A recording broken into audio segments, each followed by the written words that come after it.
Well, the SNP leader, Humza Yousaf, is facing accusations of flip-flopping on his strategy for Scottish independence at the party's annual conference in Aberdeen. He had previously backed Nicola Sturgeon's policy that the party winning a majority of seats at the next general election would be a win for a second independence referendum, effectively a de facto referendum. But now he's just promising discussions with Westminster about it. It's taking place at a difficult time for Mr Yousaf as his elderly parents-in-law remain trapped in Gaza.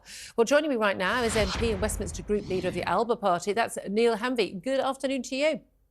Good afternoon, Julia. Thanks for joining us. You're, of course, the fellow Independence Party led by Alex Salmond. I'm terribly sorry, we don't have very much time, so we'll get straight down to business on this.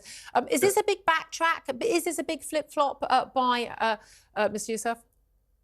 Well, I think it's just an example of how confused he is in his thinking about independence. I mean, neither proposal is particularly convincing, and especially not with the backdrop of their recent electoral performance in the Rutherglen by-election.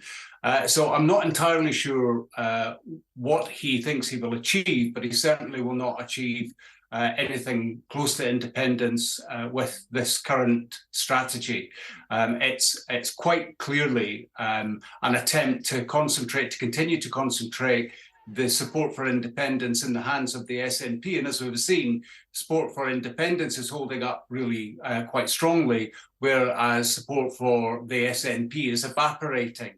So it's hard to understand where his thinking is. It's quite clear that what the independence movement want, which is a united and concerted effort to drive independence forward, is very different to what the SNP are offering, which is a pale imitation of what's required. And quite frankly, nobody is going to take seriously a reduction in seats as a mandate for independence. Well, indeed. I mean, given the extraordinary success of the SNP at the last general election, to go down, I know with the number of seats in Scotland, 59, going down to 57. So he said basically if we've got 29 of those seats, that the argument previously, which he'd supported when Nicola Sturgeon was leader, was, look, that is a de facto referendum. It's a mandate, not just to hold the referendum. That is the referendum. But that is a starting point for us to negotiate independence. That isn't going to fly next time around, and especially if many of the polls are suggesting we could see 20 Labour MPs. They are most likely to be taken from the SNP, are they not?